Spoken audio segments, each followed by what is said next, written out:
Hello दोस्तों, पूरी दुनिया में अलग अलग देशों में अलग अलग तरह के बहुत सारे प्यारे जीव पाए जाते हैं, जिसे देखकर ये मन करता है कि मैं इसे पाल लूँ।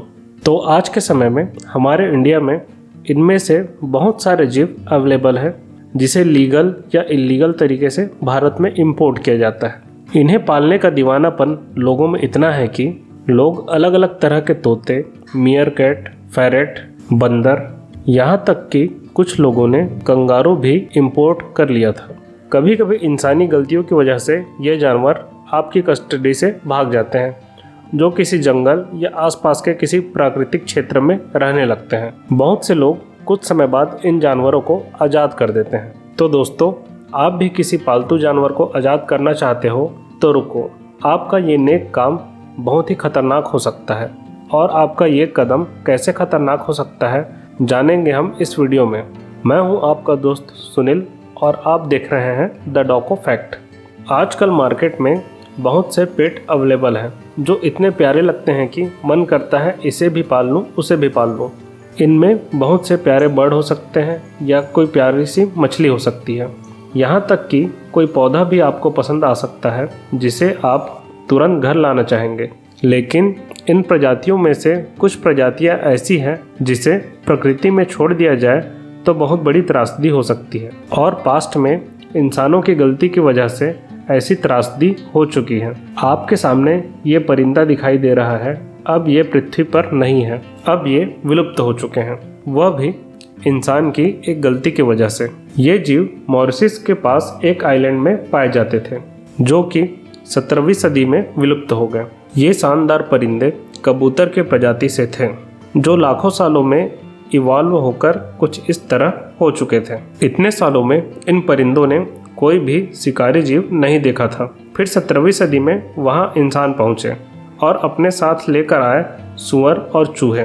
इंसानों ने तो कम शिकार किया, लेकिन सूअर और चूहों ने इस द्वीप पर ऐसी तबाही मचाई कि ये बहुत ही जल्द विलुप्त हो गए। यहाँ के जीवों को बिल्कुल नहीं पता था कि सूअर और चूहों से कैसे बचना है।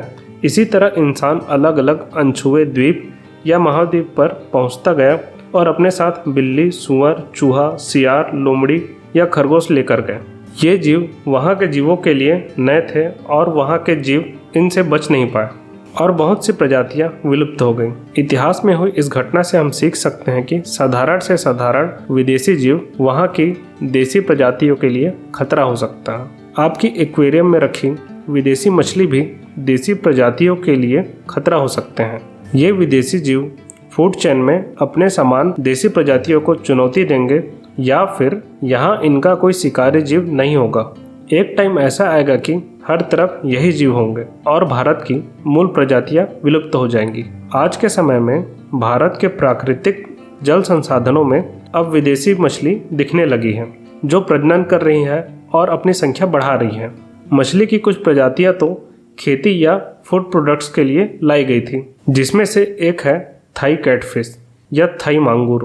धीरे धीरे ये प्राकृतिक जल संसाधनों में फैलने लगी और यहाँ की इकोसिस्टम को खराब करने लगी। फिर मजबूरन सरकार को इस प्रजाति पर बैन लगाना पड़ा, लेकिन तब तक देर हो चुकी थी।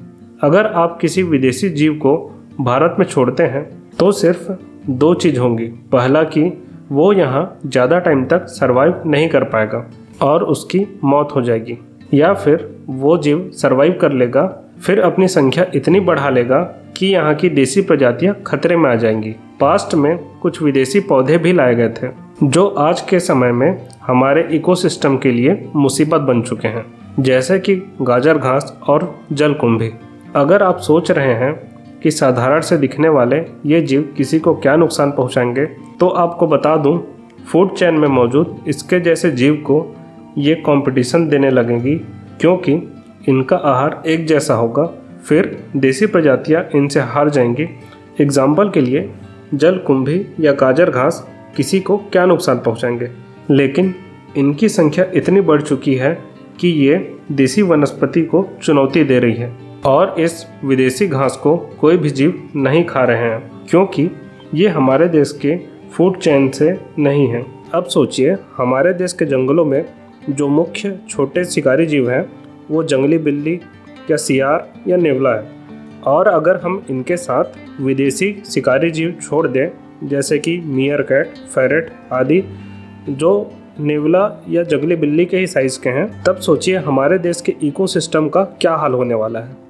इन सभी बातों को ध्यान में रखने पर यही नतीजा निकलता है कि अगर आप किसी विदेशी जीव को पाल रहे हैं तो ध्यान रखें कि वो भारतीय प्राकृतिक आवासों में ना पहुँचे या अपना रहवास ना बना ले, या फिर कोशिश करें कि भारत सरकार द्वारा जिन देसी प्रजातियों को पालने की अनुमति दी गई है केवल उन्हें ही पालें। तो उम्मीद करता हूँ आप इस वीडियो के ज़रिए मेरी बातों को समझ रहे होंगे। तो प्लीज़ अपने दोस्तों को ये वीडियो ज़रूर शेयर करें, और अगर कोई सुझाव हो तो कमेंट ज़रूर करें, और लाइक, शेयर, सब्सक्राइब करना ना भूलें। धन्यवाद।